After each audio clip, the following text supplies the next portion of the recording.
Riverside.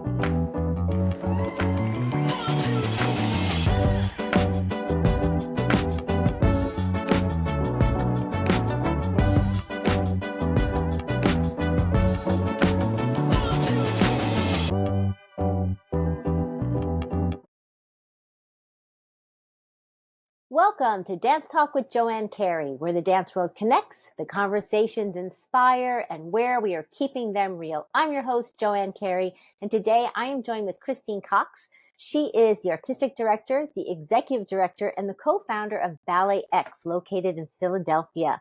I'm excited to have her here with me today. We're going to talk about not only BalletX and everything they're up to, but her background, and lots of things we're going to get to dive into. But before we do that, I want to welcome Christine to Dance Talk. Thank you so much, Joanne. It is wonderful to be here with you and to talk about dance, something I think we both love very much. Yes, absolutely. And thank you for taking time from your busy schedule. I know you're coming from the dance studio, rehearsing for your upcoming season, which I think is exciting. We'll get to talk about that. But before we begin, you know what? I found it fascinating that you hold these three roles. First of all, the co-founder of a ballet company, a very successful ballet company, and that you are artistic and executive director. Can you talk about, first of all, your background and what made you want to start your own dance company? Well, thank you so much for that wonderful question. Mm-hmm. And, you know, I didn't dream about starting up a dance company or being an artistic and executive director. When I was in my 30s, really just thought about what was happening tomorrow. And what I wanted to happen tomorrow was as much dance as possible and that I would be a part of it. And so in the beginning, Matthew Neenan and I were dancers in the Pennsylvania Ballet, great friends. We were experimenting. I was experimenting with choreography. He was a choreographer. He was resident of the Pennsylvania Ballet. And our ambition to just experiment with dance was full. And we really were just like, let's go. And so putting a show together grew and grew and grew. And we had the summers off from our contract, and we brought our colleagues, some of our best friends from the Pennsylvania Ballet, to join us and put this show together. And I would choreograph, Matt would choreograph, and this audience we found fell in love with the work we were doing. There was an audience in the summer that wanted culture, wanted adventure, and wanted to see folks they had known from the Pennsylvania Ballet dancing. And then from there on, I started to really put these dual hats on. Mm-hmm. And I retired in 2006 from the Pennsylvania Ballet. I was 36. Mm-hmm. I had 5 jobs. And still, even at that point, I didn't think I'm going to be running this company that, turns out is 19 years old now. It really was just putting one foot in front of the other and trying to navigate and understand who I might be as a leader. And I didn't even consider myself any of that at that time. I just was trying to put it all together, piece it together after a 20-year career So when you leave the stage, and I was still dancing with BalletX, but it felt very much like I was leaving the field because I was leaving that community, my family, and banking on the fact that I would piece it together with 5 different jobs. Yeah. And thank you for sharing all that. You say it so eloquently because so often when we're performing, that's all our life is. And that's what it should be when we're performing, right? But then there comes a time, I think, in every dancer's life where I can speak for myself and perhaps you feel the same way. Like, is there something more, or what is next? I should say, what's next? And I think as we start to have those interests piqued or those curiosities come up and start to explore them, and then you see that, wow, there is life outside of the performance. There is another avenue for me to come into. It's that space of uncomfortability, I think, but that's what we do as dancers. We're on balance, off balance all the time. I think that helps us take those next. Do you feel that way, or do you see that in your own career? It did for me. Yeah. And definitely leaving was uncharted territory for me. But because I was dabbling in different options or scenarios, I was saying yes. Mhm. And saying yes to co-founding a company was part of that. Saying yes to trying photography, saying yes to volunteering at the zoo, saying yes to working with the kids, 120 kids in the Nutcracker and getting them ready for, our shows. Mhm. And so I was really just trying to kind of open up and see what was out there, because sometimes it can feel like you're jumping Mhm. off this cliff and you're like, Yeah. where am I going to land? Yeah. So back to your original question, I didn't know I was going to land here. Felt more and more secure, and secure not meaning just I have a better understanding now after so many years of doing it, Mhm. of what my role is now. Yeah. I think we grow into those roles. And the fact that you sound like you remain open to that growth, I think that helps us as we go along the way, as we learn, because we have to learn if we're dancing and performing, but then we don't have access to another role or access to that learning, we do have to learn from the ground up of Mhm. what that is, what an executive role, director role is, what an artistic director looks like, what a choreographer looks like, all those different roles that we fulfill. I want to go back for a moment to your beginnings, Yeah. to how you got into dance from the beginning. What Mm. what made you want to make this your career? Mm. Well, I when music would turn on, it was funny. I just felt like my creative juices would just explode. I felt like I was at home, particularly obviously if it was a song I loved. And like movement just felt boundless. And there was no formal training. I just was like, I would see things and I kind of just do it, or I just felt so alive when I was dancing. We danced a lot in my family. And I remember I was trying a lot of different movements, because when you're a little girl, you do ballet, you do musical theater, all those things. You take clarinet, you take the flute. And I remember being in a studio and having my arm out to the side. And I remember looking at it and thinking, this is ridiculous. Like, why is this hand out here? And I was like 6 or 7. Then I said to my mom, I don't want to do ballet. Just doesn't make sense to me. And she was fine. She just said, sure, Mhm. leave it. And then I was doing this musical theater and really Mhm. enjoying performing. And I was doing movement class with an extraordinary teacher named Gwendolyn Bai.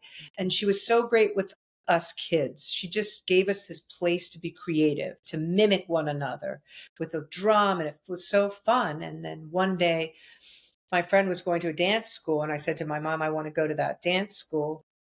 And my mom approached Gwendolyn By and said, Christine wants to go to this dance school. And Mhm. she said, I think Christine has a lot of turnout. She should go to the Pennsylvania Ballet, have her audition there. So at 10, I auditioned, and Mhm. everyone was wearing baby blue. And I was in a rust color leotard, 10 years old, and so embarrassed that I didn't look like everybody else. And I say that because I never look like anybody else. I was so different, and I remember following Rhonda Jams, and I was like, "Wow, this is fun." I like how the legs going around my standing leg, and then I just fell in love with it. So, and then that was probably in September. I auditioned in December. I did the Nutcracker with the Pennsylvania Ballet. So 3 months later, I was performing on the Academy of Music stage, live orchestra, Mhm. beautiful dancers around me, coming out of Yeah. Mother Ginger's skirt. It was George Bouncing's, and I came down and I bowed. I was the boy, and I was like a boy Paula Chanel. And I thought, gosh, I want to do this. And the Yeah. crazy story is, that was 10. When I was 23, I ended up doing Dewdrop in Pennsylvania Ballet's Nutcracker. So I had this really full circle moment. Yeah. I didn't get in when I was 17, and I was Mhm. devastated. But I got in when I was 23, and had a long career there.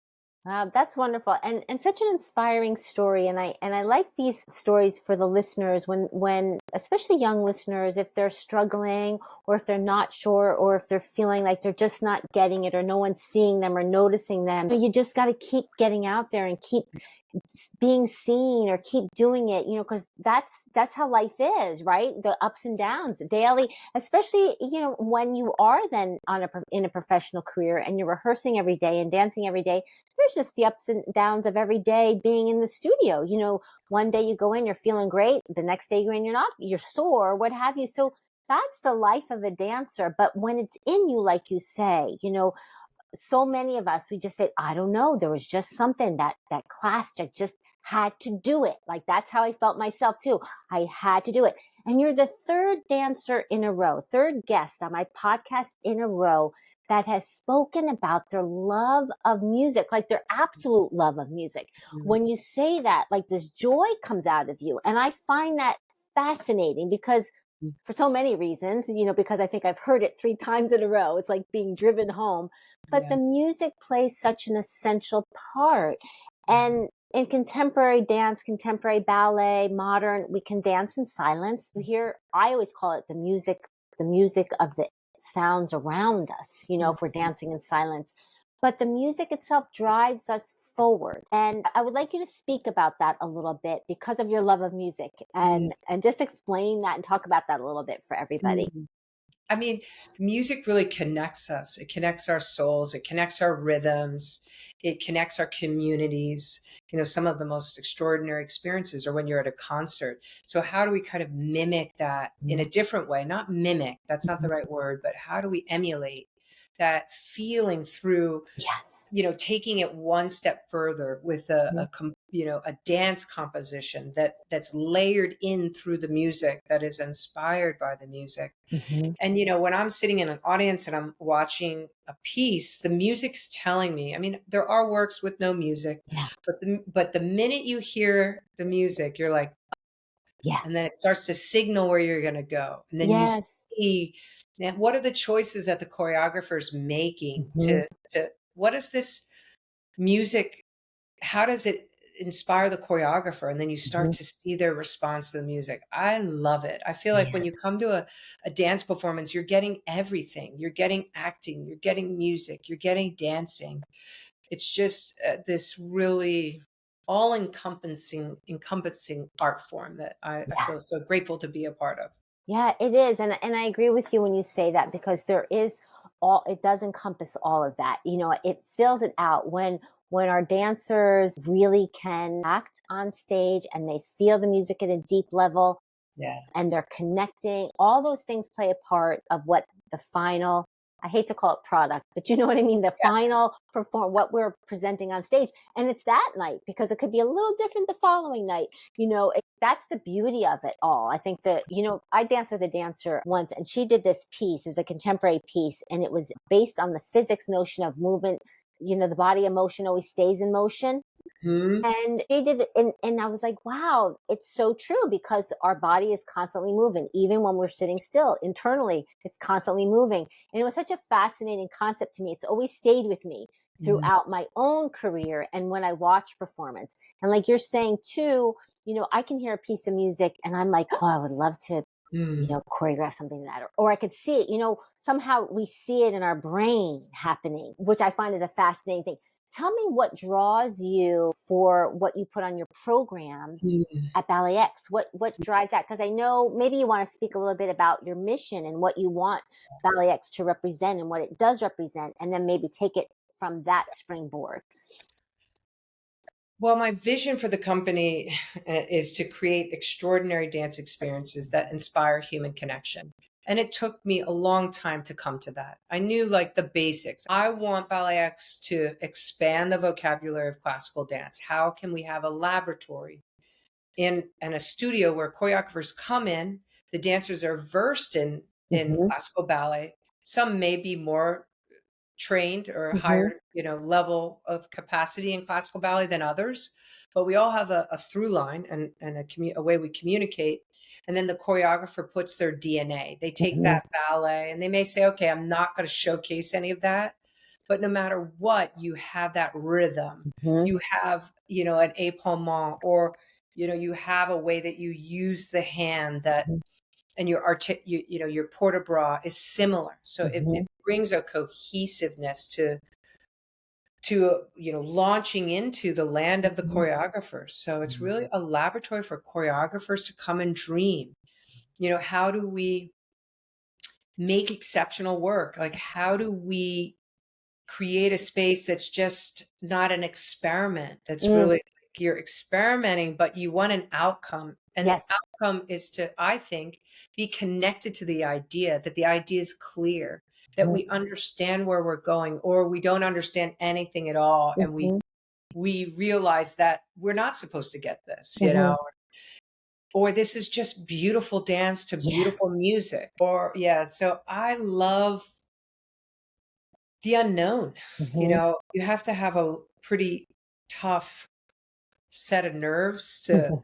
do the type of work that we do. Mhm. We commission between 7 to 9 world premieres a year. Wow. So when we go on tour, we're crafting a program that we Mhm. know, well, we trust, we believe an audience is really going to dive into. And so Mhm. what I like to curate is programs that take an audience on a journey, that Mhm. are really feeling like, wow, that was beautiful, crisp, clear, Mhm. gorgeous contemporary ballet. Boy, that was so funny and zany. Mhm. Mhm. And wow, that really touched my heart. And I Mhm. see that that was about something. Yeah. Yeah. And so I like that diversity of movement, of music, of Mhm. thought, and of steps. Is that what you like to put on the program, like keeping it that diverse each year when you seek that out? Yeah. So I what's not will move I'm things sorry, go ahead. around. Yeah, I'll Mhm. move things around if I feel like these works are too similar. I Mhm. don't want anybody to feel like they know what a show is going to be like, other than it's going to be an adventure. Oh, that's great. And then, so tell me about the Ballet X. How did you come up with the name? Because I always find that fascinating. Ballet X. I have my own thoughts on it, but I want to hear what the real reason behind it is. No reason. And it was a simple term. Ballet was what we loved. Mhm. Absolutely. Love ballet. As hard as it was and as grueling as it is. And the X was the exploring, Okay. expressing, Mhm. experimenting, Mhm. XXX, Yeah. new, X generation, Yeah. letter that never ended. It had a center, it has a Mhm. center, and then the energy just Yeah. keeps going. X marks the spot, where Mhm. we're going to make new work. It felt strong and athletic, Mhm. and represented who we wanted to be and are in this global space of Yeah. dance making. Yeah, I get that, and because it is a powerful name and a powerful logo. I remember when the first time I heard about it was because Francesca, I'd mentioned Francesca is one of your dancers, is when I heard that she was in Ballet X, and I had never heard of Ballet X before. And I was like, Ballet X? Like, that sounds I was intrigued by the Oh, name. I really found it intriguing. And then, learning about it and then speaking with Francesca and just researching Ballet X, it really, really captures all that you just said. And I think it also takes, like you talk about taking your audiences on a journey in what they're seeing. I think for me anyway, Ballet X takes me on that journey because I find that interesting. It's like Ballet X. What mm, is that? It reminds me I feel like a TV show would be like Ballet X. yeah. Like which is really, I find that cool. What's on this season? So is it next week you start your season, or is it 2 weeks? It's in a week and a half. A We week open and a half. Okay. September 25th and we close on Sunday the 29th. Hmm. And so we're going back to the Joyce, which is so Yes. exciting. We have such a long history performing there, and it's an epic, beautiful space to be It in. There's is. Yes. just so much history there and Mhm. so much incredible energy. It's just to have a theater dedicated to supporting, dance is, yeah, unusual. So Hmm. really thrilled to be a part of their season. Hmm. We're presenting, as I kind of described, I think a really beautiful program. Hmm. And we opened the program with Jody Gates' Beautiful Ones. Hmm. This is, contemporary ballet at its finest. It's Mm. hard. The music is by Sun Lux. Ryan Lott is one of the composers on that band. And it's just about your history, your beauty, your love, your connection. And it starts with really just gorgeous dancing and these moments where the dancers just connect, and it just evolves into simplicity of a hug. Like, Oh, when do you stop dancing and just get a hug? wow. So if you can imagine that arc, and then it Mm-hmm. pushes back up. And the lighting's by Michael Kors. It's absolutely stunning. Costumes by Martha Chamberlain. So really excited to start the program off with Mm-hmm. that. Then we have a nice little pause, and then we go into a work we premiered this summer by Mm-hmm. Lachlan Pryor, Mm-hmm. all the way from New Zealand. Wow. Lachlan's piece Macaroni sounds it is as zany as the word macaroni. The Macaronis were queer men Mm-hmm. who were the first openly queer members who would dress extravagantly with long, tall wigs and Mm-hmm. tiny little hats, and Lachlan wanted to explore Mm-hmm. this, the first stages of this journey, Mm-hmm. and looking at how can I build movement vocabulary around macaronis. Wow. So put a feather in his hat and called him Macaron. macaroni. Oh my gosh. Is that what that's from? Yes, they were a thing, macaronis. Wow. Yes. It was the first open discussion about being queer and Wow. having the attitude to share that with the world, Mm-hmm. putting it behind curtains. Mm-hmm. And then we have an intermission and we go into Take Yoriyama's Heroes. Take Mm-hmm. danced with Paul Taylor for a very long time. This piece I fell in love with. He actually sent me. It wasn't originally commissioned on us. Mm-hmm. Part of it was. So Mm-hmm. it was a 15-minute piece created to the music of the Chairman Dances by John Adams, Mm-hmm. and love it. I love the music. I love the piece. And I asked him to choreograph a duet or some part to go in front of it or behind it. And he decided to expand on the work. He made a love letter to his parents, Mm-hmm. beautiful duet. And then we go into Heroes after. And it just makes sense. It's in response to, he's Japanese, and it's in response to the rebuilding of Japan after World War II and the Wow. bomb. Wow. So really the people that built Japan back from the ashes of Mhm. war. So it's powerful. Wow. And so those are the three artists, the choreographers that are on the Yeah. program for the Joyce. You do take the audience on a journey, because I feel like I've just been on that a little tidbit of a journey listening to those descriptions, and I like that they're all different. And that's what's nice about it, that it takes you from one place to another place to another place. So you're in the theater experiencing a full range Yep. of emotions and the full range of human emotions, which is what we are made up of. Yeah. And what I get from listening to you describe it as well is that you sound like you're an artist who really gives over to the artist you have in front of you, and you let them speak their voice, and you tell the story in a way it doesn't seem to hinder them. But like you said earlier, it's not just this experiment. You arrive at a place. And so it really feels very complete just listening to you describe that. So I thank you for that, because you don't always find that, as an audience member, you don't always come out of a theater. And I'm not even in the theater yet. You don't always find that in the theater. You come out, or I've come out, and I was just like, wow, I don't know what just happened, or I felt that it could have used a little more time in the rehearsal space, or somebody perhaps should have said, maybe try that, maybe not try that. You know what I mean? So it sounds like you really have nice way of giving that freedom. directing like you do, the artistic director. No, and I say this, it's just that I feel like that's what's coming across, is that so that you really guide your choreographers as well as let them be in that space of creativity. Which, can you talk about that? I don't know if any of that's Yeah, making sense to you. no, I'm with you. And I want to just, I don't guide them, I give Mhm. feedback, Mm. but, and we're evolving as an Mhm. organization Mhm. because we have produced so many works.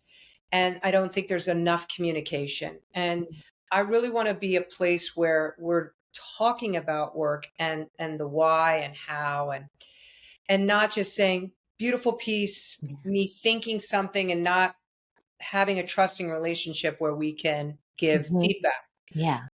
Companies are producing work. And when you're doing something like in theater, there is an editing process, Mhm. there is a give and take. So we're working on having that kind of trust and Mhm. communication that goes together with producing, Yeah. a work. So we're deeply invested Yeah. in making these ballets, as successful as possible. And recently, I'm really trying to understand how to evolve this Mhm. commissioning process. So now we meet with each choreographer, months in advance. We get boards. We understand what's the color of the work. Love that. Really trying to get deeper instead of, oh, hey, loved your link. Glad to meet you. You're making a ballet for the next Yeah. 3 to 4 weeks. Yeah. Who are you? Yeah. We're deepening our investment in preliminary Yeah. discussions, discussions during the Mhm. process, and then post discussions. Mhm. Yeah. And I Hey, I love this work. Maybe if you revisited this, Mhm. it could go even further. So Yeah. yeah, I think it's very commendable, but I also think it shows the responsibility you take as an artist and artistic director, and the responsibility that we as artists, dancers, theater actors, we have a responsibility to each other, to the art form, and to the audience. And I think you're investing in the communication part of that really shows the responsibility that you seriously take yeah, or you take seriously yeah, your job as a leader, yeah, and leaving your footprint in this industry, which I find that I'm so happy to hear that. I'm happy to have yeah, somebody on where I'm hearing that going forward, because I also think, over these past several years there's been such an upheaval. mm, And I think the dust is starting to settle from where I sit. It seems yeah, like the dust is starting to settle, and people are starting to emerge again and finding their way again and taking that responsibility. I think that's important. I don't know if you want to add anything to that, but that's what it sounds like you're doing. yeah. We're trying. Yeah. All you can do is wake up each day and just try to put your best foot forward. I'm trying to be objective with my leadership. I'm Mhm. trying to grow. I'm trying to think about my delivery, think about the relationships that I'm building with all these Mhm. choreographers and articulating clearly, goals and expectations, which is just uncomfortable Yeah. because everybody responds differently to the Mhm. feedback or if there is or isn't any, it's just challenging. Yeah. And I love that you said you had the mood boards. That's nice. I think that is such a great tool to you, and a Yeah. reminder, because you have something to always go back to. You can Yeah. add, you can delete, but you can always go back to, wait, if I'm feeling off my center, let me go back to what my original vision was, and Right. am I staying to that vision? Same thing we do with our mission statements, right? Our mission Right. statements, our visions, how they grow and change, and right, going back to Absolutely. Yeah. yeah, yeah. What I'd love to talk about a little bit is, tell everybody what the day in the life of, Mhm. you know, Christine Cox is like. Oh, oh, Yeah. woo! Oh, I wake up at 6 and I take a shower really quickly and don't spend too much time prepping. Mhm. Brush my teeth, put nice oil on my face because I'm need that moisture. And I go downstairs, I drink mushroom coffee now. I'm a I've coffee heard lover. of that. I'm a tea It's person. delicious. It's Is delicious. it? Yeah. Yeah. And my goal right now, and I was successful today, is just to get everything ready. So I have two Mhm. boys. I have an 11-year-old Okay. and a 16-year-old. And I want to have a smooth ride to school. But today was special. We were up and at 'em. I make a waffle for my 16-year-old, which I've done for 4 months, and I love doing that. Mhm. Whip it up real quick. Made some cereal for my 11-year-old, made lunch for my 16-year-old, get them water, get them out, make sure they have everything they need, walk my dog, and then Mhm. we go out the door. And my son, my 16-year-old, drove today to school. So Oh. that was really great. He just got Mhm. his permit. Oh, nice. Wonderful job. And we just danced. And I was like marveling that this was the first time he drove to school. He's driving now. He's driven Mhm. 6 hours or something. And just singing and laughing. And it's not usually like that. Normally we're running late. Right, If right. we're late, dropped them off, and I drove to work, and I got here early. It takes me about 30 minutes to get in, Mhm. 40, sometimes 45.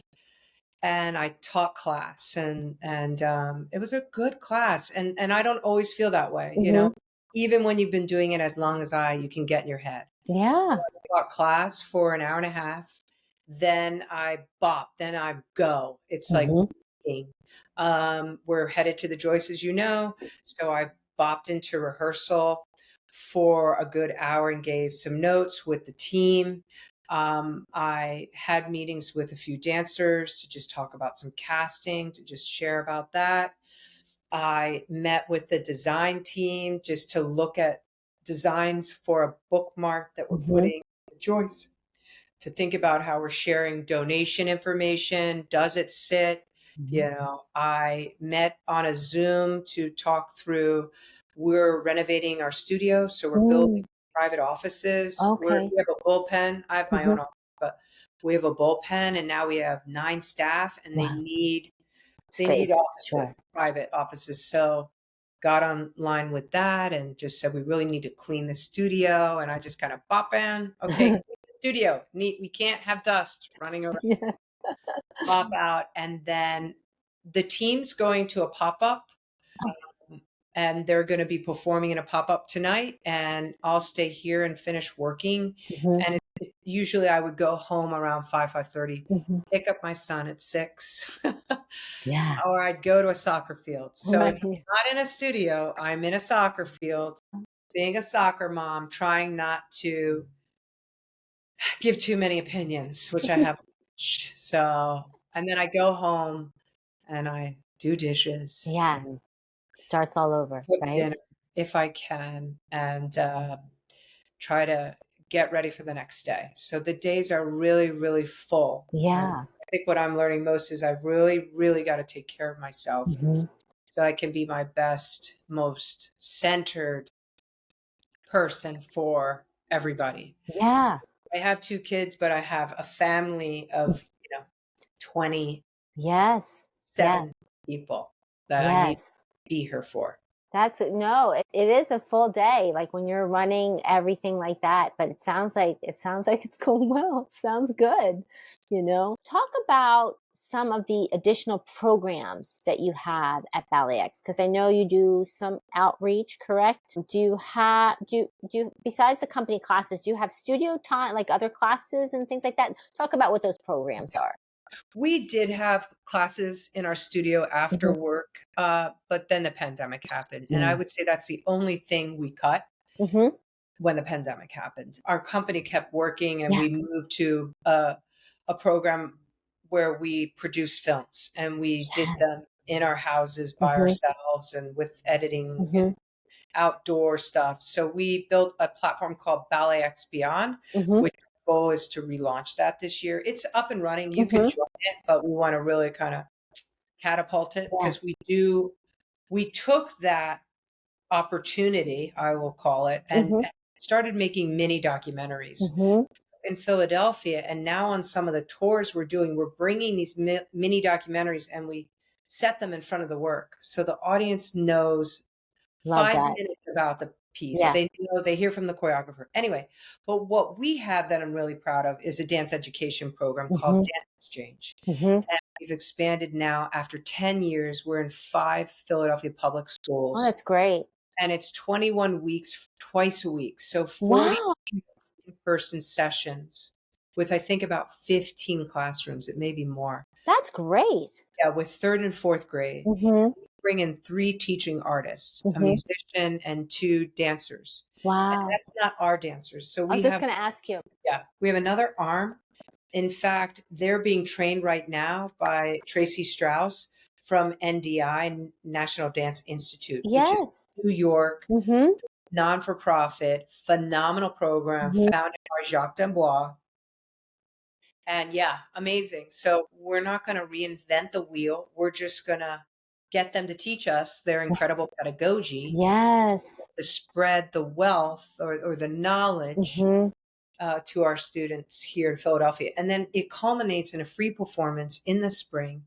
We rent a theater for a week and we have all of them perform on stage, and their family can see performances for the very first time Oh, and maybe come into a theater for the first time. yeah. I love You that. could, yeah. So, and then we have another program called Festival at the Man. Oh, Again, out of the pandemic, we became the resident dance company of the Mann Center for the Performing Arts, oh. which is also the resident, the Philadelphia Orchestra has a residency there. Hmm. BalletX Orchestra, Uh-huh. we're both resident companies. And what's incredible there, it's a 4,000 seat venue, Hmm. but it can host 16,000 people. It's Wow. gigantic. It's a music venue, but we make it a dance venue. Hmm. And we bring partners to the Man, and we create a space for them to perform before our show. So you'll have like an hour and a half of performances by partners. And then last year we donated 2,700 tickets for the 2 performances that we have where the kids and their families could come and other Nice. partners could see the company for free. Hmm. It's a really different venue. Some of our subscribers don't necessarily like it, Hmm. but we were able to reach so many new Yeah. patrons, and we were able to really be generous with that space. When we're in a smaller theater, we really have to focus on selling seats. We sell Hmm. out. So this is a great opportunity. I love programs like that. And it brings me to, I don't recall the woman's name, but she sits on your board. I don't know if she's like the Mhm. president of your board, but she's involved, if not the head of something. I'm thinking of it off the top of my head with CHOP, with Children's Hospital of Philadelphia. Yeah, the president. It's a She's man. the Yeah. okay. Well, that caught my I eye. mean, he's not the president. I'm sorry. He's not. He's second to the top. I see. He runs the operations of both It's big. a CHOP. Yeah. And the fact when I saw that you was on your board, I was like, I love CHOP. I just had this affinity. My dance studio for many years had a special needs program, and that grew out of a former student of mine. Her mom is a physical therapist and treats little pediatrics. She's retired now. And they approached me, both she and her daughter approached me because everybody was saying no. Nobody wanted. And I was like, yes, like why wouldn't I? They were like, we knew Mrs. Joanne would say yes. But it's just, it was one of my favorite things I did week after week. And say CHOP because they had a connection down at CHOP. And one of the students who I was teaching in the special needs program was being treated down at CHOP. And then CHOP used our little performance, because then we would do a little performance, Mhm. used it in one of their training sessions. Like this was years ago, like one of their nurse workshop days and training. And it was just like, I just loved the fact that we were giving that space Mhm. to the special needs community. And because I think it's just important, I think dance, I read somewhere too on your website, it's creating people. It said something about giving life skills, and it Yeah. goes, so I want to talk about that. And Yeah. that's my lead into this, Yeah. because not everybody's going to be a dancer, and that's Right. okay, even though they should be. Everybody should take dance. Everybody should take dance. But really, let's talk about those life skills. what you feel Yeah. dance Oh, offers. dance offers. Yeah. Oh, wow. Rigor, Yeah. tenacity, a willingness to struggle and stay with it. Mhm. When you're doing something day in and day out, it's so challenging, and you're trying to get better through very small incremental steps. And then you have to go macro steps where you're looking and saying, I'm not doing what it takes to grow. Mhm. Growth is really hard, and you Mhm. can't have a long career in anything if you're just going through the motions. And it's so hard, and it's difficult because being human, you have to look at yourself and say, what are the patterns I'm repeating here? How do I get better? What's better look like? Mhm. I think better is joyous, happy, and free, Mhm. where you put the work in, and you can reap the benefits of that work. You don't have to think anymore as a dancer. Mhm. But to get to the point where you're not thinking, you have to think a lot. Mhm. You can't just do. You can't just show up Mhm. 1 minute before class and expect your feet that maybe sickle all the time to not sickle. You have to step away from your work and go and train your foot to stop sickling. Mhm. You have to train your knees to be straight. You have to know your body inside and out. And that's a life's journey. Yeah. See a seasoned dancer, and some young dancers have that naturally. They Mhm. can be like, it's there, but they definitely had the training to have that freedom. Yeah. But Yeah. freedom is so that the emotions, the creativity can come through you and out through your body. Mhm. It's like you're fine tuning an expressive vehicle, Mhm. that when it's sharp and on, it's so clear. Yeah. You don't need words. You get it, and Mhm. the audience member gets it, Yeah. and then it becomes about the audience member, not the dance Yes. anymore. Yeah. They see themselves in that moving body, and Yeah. they can think about maybe their father and mother who are no longer here, or they can think about something that they didn't know sat deep in their souls. Like, it unlocks feelings Mhm. for I think audience people. And Yeah. then anyway, that's really heavy. Yeah. No, I love it. I love it. It teaches you, like, when I know, like, if I'm working with an accomplished dancer, Mhm. I my team, some of them are former dancers. Mhm. I'm a former dancer. Mhm. We can get feedback, and it can be tough. Yeah. And then we go, okay, I'm coming back. I'm not leaving because that wasn't easy, Yeah. because you hurt my feelings. I'm sticking it in and going, okay, I know that was tough to hear, Yeah. but I'm ready to change. Yeah. That's I so true. I definitely can relate to that. It definitely is a training ground for so much and so much versatility too. I think dancers as a former dancer myself too, that, I can change on a dime. Yeah, I might a little bit, but I'm like, oh yeah, you just okay, we're doing this, but now we're doing this. Okay. And right. I think we have that. You're on stage and something could be coming at you that you didn't realize was coming at you, and you have to know what to do. So I think those reflexes that you acquire as a dancer Yeah, are that's true. so wonderful, and takes into work and into the ability to do other things. Just like during the pandemic, dance companies, dancers, studios, we all pivoted. We all Yeah, were able to pivot. And I think that's because of who we are as artists and dancers, that training, you that's know? so true. Yeah. That's Yeah. I love that. so Is, great. is there anything else you would like to leave the listeners with or share? You sound such like a grounded individual. No, you do. You sound like really great, and I love. You sound like you really care about your company and your dancers and your work. And that's refreshing. You also sound like you like where you're at.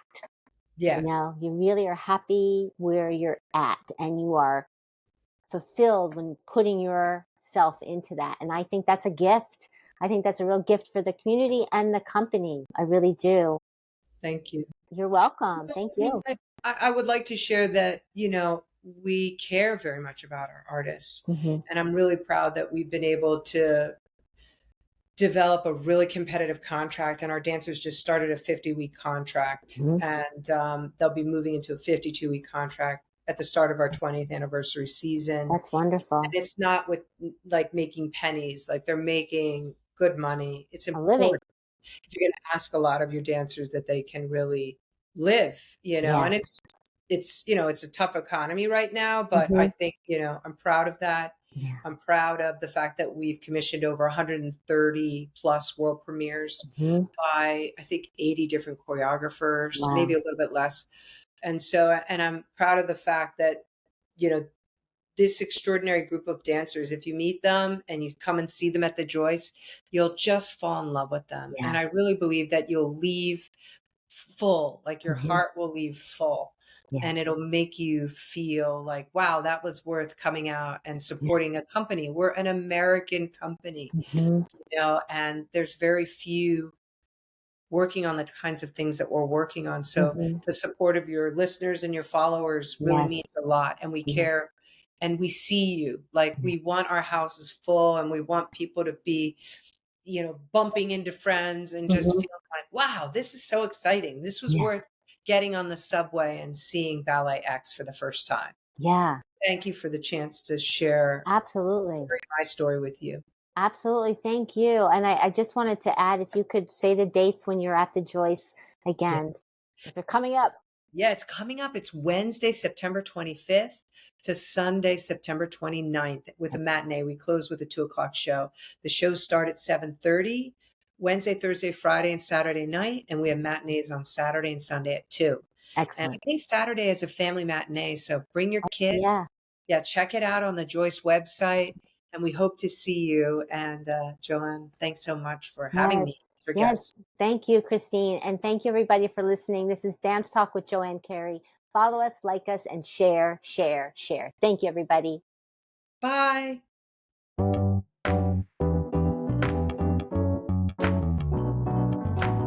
Powered by Riverside.